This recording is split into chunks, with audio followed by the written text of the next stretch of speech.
Hello, everybody. Good morning from East Mesa, Arizona. We're getting so much rain, and it is a beautiful day because of that. And today I want to talk about healing the inner child, or healing the mother wound, healing the father wound, so that we can heal the inner boy or the inner girl and become a man, become a woman that we were purposed to be. Um, I can't help but notice, and even from my own healing experience, I can't help but notice a lot of grown men and women that are unhealed, and it shows through their lack of emotional control. And it also shows through their addictive habits, their lifestyle that shows like that they're escaping from pain that they've buried. So, yeah, I just want to keep the video short, hopefully. Um, so, let's talk about burying the pain. Burying the pain started out in childhood when we wanted to cry, we wanted to let our feelings surface and express themselves. But maybe an angry parent or teacher or caregiver, babysitter, neighbor, pastor, whoever, some adult um, gave us that look like, you're inconveniencing me right now, or you're being a disturbance by you showing your feelings. So knock it off, quit your crying, go to your room, um, be quiet, basically. You know, even if it was nonverbal, they gave you a facial expression that said, you're not allowed to show your feelings. And then as a child, you're just like, oh, okay, I guess I need to bury it because it's not safe for me to be me and to show emotions.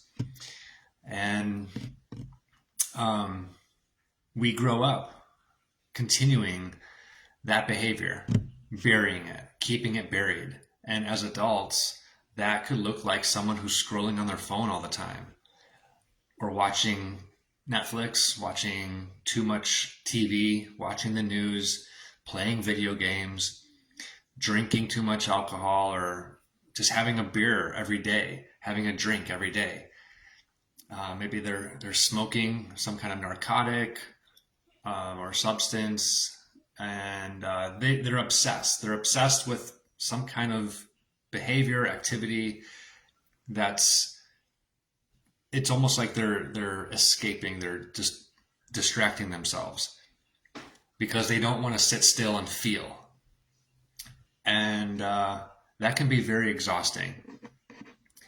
And we want to enjoy our lives. You know, our lives are short.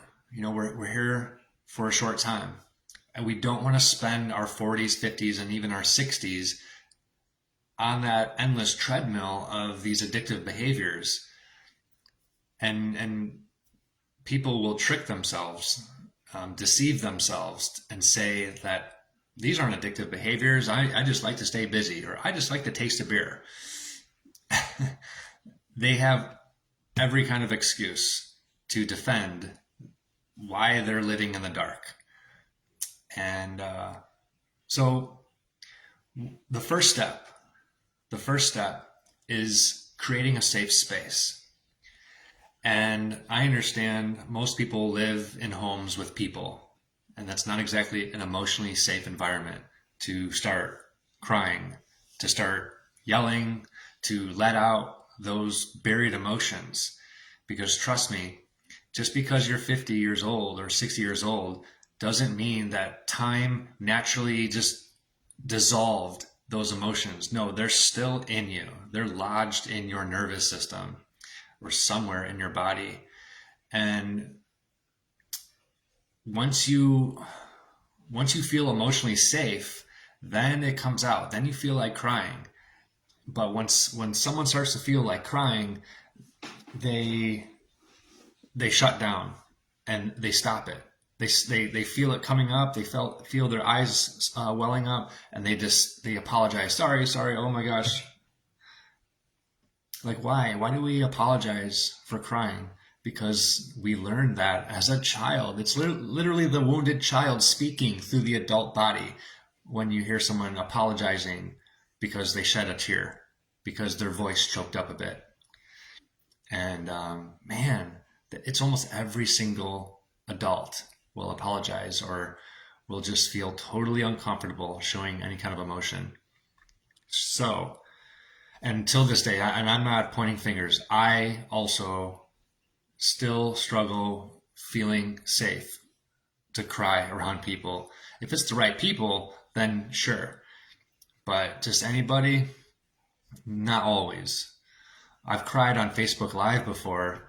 I remember that. And that was a very vulnerable moment for me. And I remember I just got a flood of comments supporting me and loving on me. And I was like, and I almost deleted the video. I was like, I can't let people see me crying, or I don't want this video going viral. But once I saw all the love that came in, I was like, whoa, people responded lovingly. That's interesting. So I let the video go. I left it. I left it up, and that really changed everything for me. It was back in 2017. I'll never forget that. It changed my paradigm. That people want to see our emotions. They want to see our feelings. It's healing to them to see another adult cry. It's healing for them to see because it enables them. It kind of activates and gives them permission. Like, you know what? I do feel safe to cry also, or to just let my heart open up for this person and to comfort them. So, yeah, showing emotions is beautiful. But safe spaces, back to safe spaces. We want to find an environment, whether it's outdoors in nature, where you know, like, you can totally be alone and no one's gonna see you, and you can just like pray or just talk to yourself, talk to God, um, do some self talk or do some meditation, and whatever comes up, even if you feel like arguing.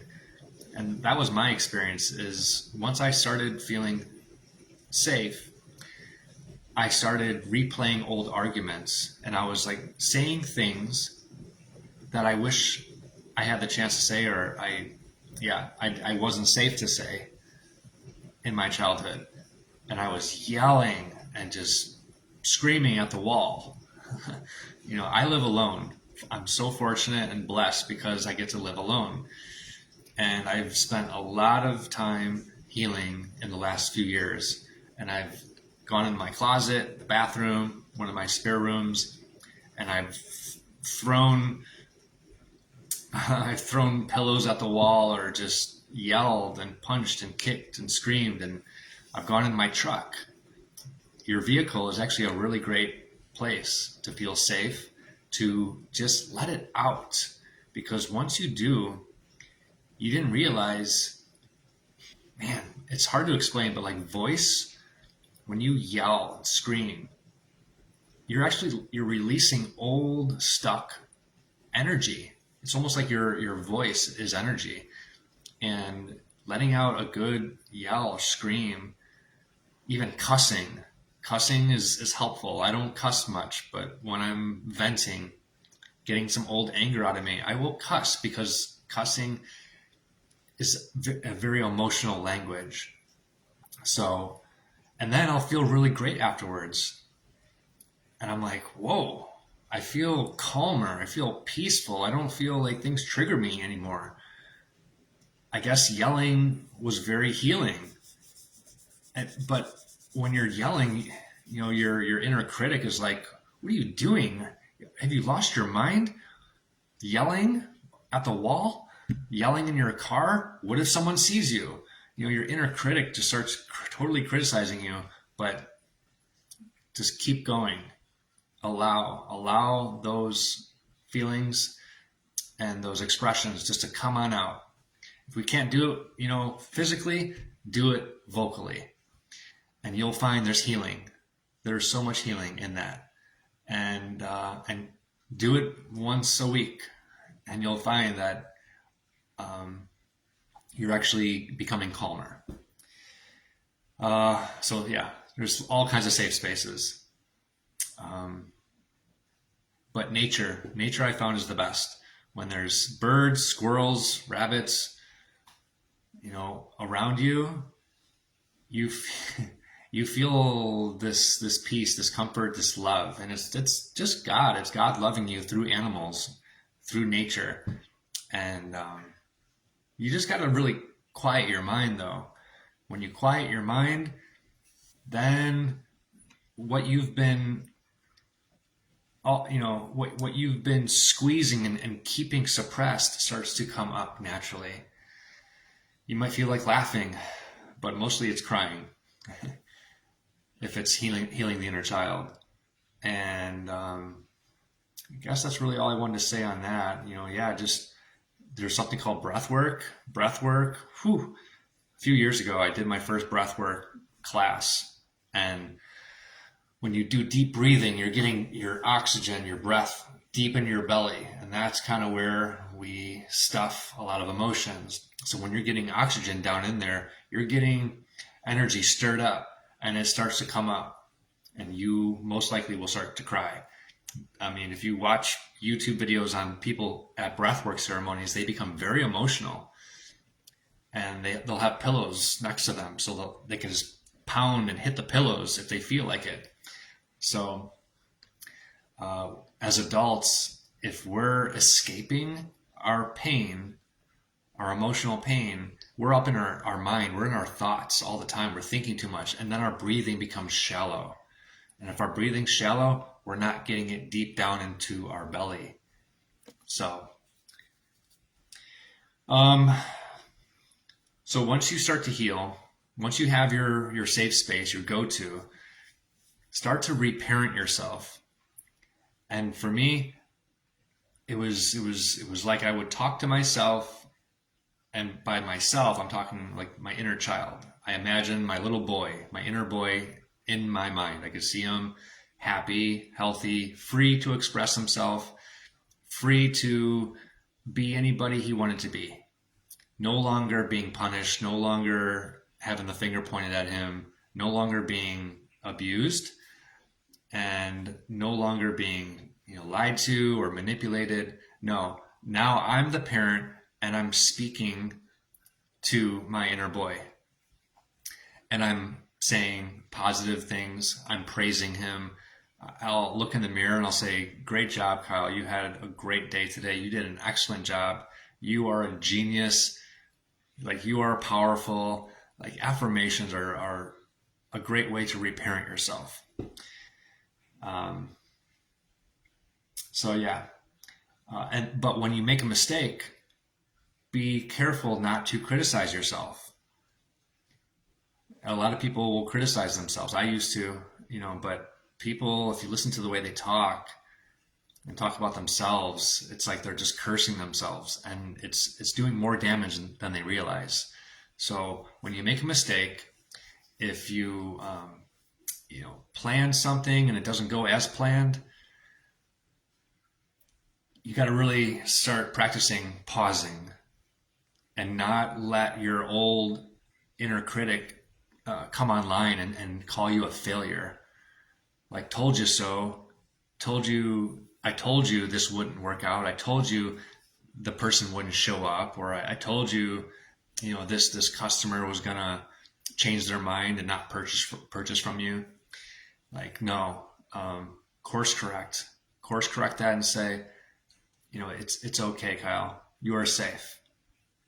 This happened for a reason. Everything happens for a reason. You are safe, and you are loved. You're amazing. You're amazing. So, and then lastly, what healed looks like. When you are a healed man or woman, you are walking differently. You're standing and you're sitting differently. You're talking differently. You're respecting yourself and others. Okay, there's no more neediness. There's no more people pleasing. And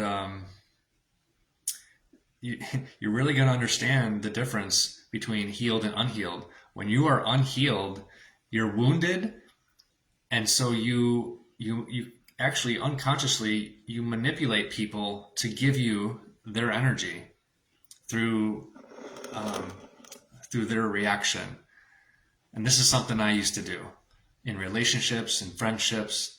I craved other people's attention because I was wounded, and I had those beliefs of I'm unlovable, I'm rejectable, people are gonna abandon me, or I don't deserve.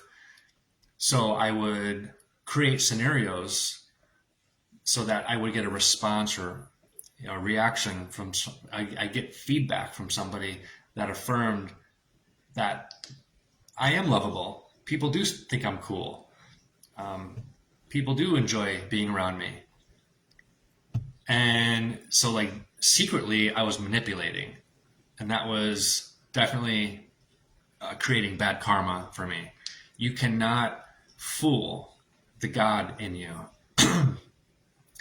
If you're unconsciously a vacuum and you're sucking people's energy because you actually want them to validate you, you can't fool God. God will say,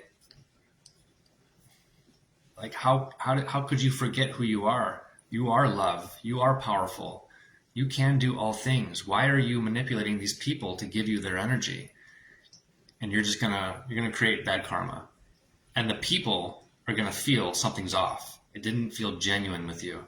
But when you're healed, you're now beaming, you're radiating energy and love, and people will feel it, and it will be reciprocated. So, like I said, when you're unhealed, you actually are needy. You're needy. You're clinging. You cling to people. But when you're healed, you're solid. You're grounded. And it's easy for you to stay detached from outcome, stay detached from people. And even if you get into a relationship, you don't feel like I have to cling to this person to feel like that they love me or that they're not going to leave me. Like, nope, all that goes away. You love them, but your cup is full. You're just a well overflowing with love, with energy, and you're just giving. That's healed. And also, you love yourself and respect yourself enough to say no when you mean no. And I'm thinking of a Bible verse. I think Jesus said it: let your yes be yes and your no be no. And anything in between is from the evil one. All right? So let your yes be yes and your no be no. Okay?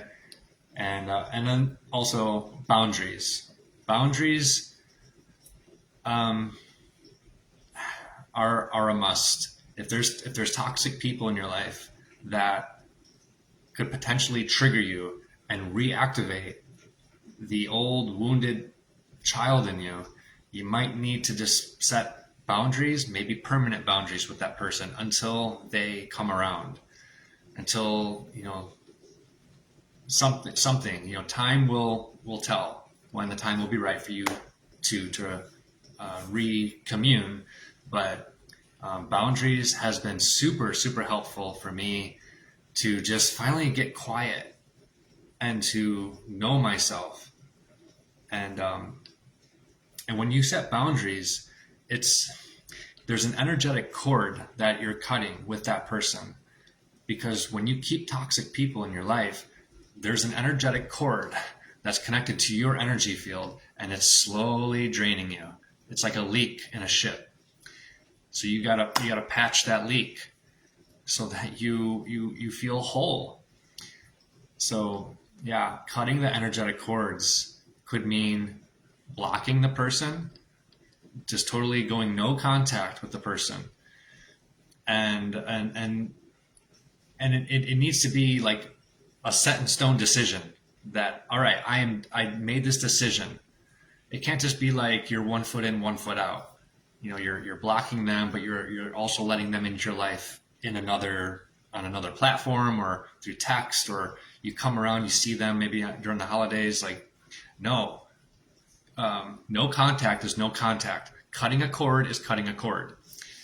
So, but like I said, it doesn't have to. You don't have to feel sad like, I'm saying goodbye forever to them. Like, no, time could change things, and God could move in good ways in their life where they awaken to their heart and they come back around. But yeah, most importantly is that we are solid and we're grounded, and that we're actually living our lives whole, feeling whole and purposeful. There's nothing more important than that. So, well, I'm going to end the video here. Thank you so much for watching. This is definitely a topic I'm passionate about. I've spent a lot of days and years healing the inner child, and I realized it's a conversation people struggle to have because, well, I'm an adult now, and the ego is so activated and running the show that they feel like, oh, child, no, that's in the past. I don't have to. I'm a grown man. But no, Jesus did say, unless you become like a child, you won't enter the kingdom of heaven. Okay, we got to become back. We have to remember who we were as powerful, creative, and loving little children. But we can do that being in our adult bodies. It is possible. You know, this idea of toxic masculinity and toxic femininity has been deceiving us. We can be childlike in adult bodies. We can be loving, but we can also be grounded and solid and powerful and masculine. There's a balance. We are all we're supposed to be a perfect balance of the two. So I love you all. Have a great rest of your day. Bye.